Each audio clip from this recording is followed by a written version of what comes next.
بسم الله الرحمن الرحيم إن الله وملائكته يصلون على النبي يا أيها الذين آمنوا صلوا عليه وسلموا تسليما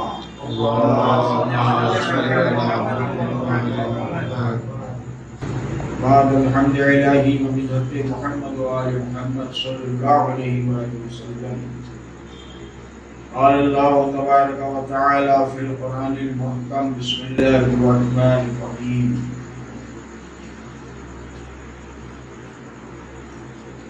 إن الصلاة تنهى عن الفحشاء والمنكر.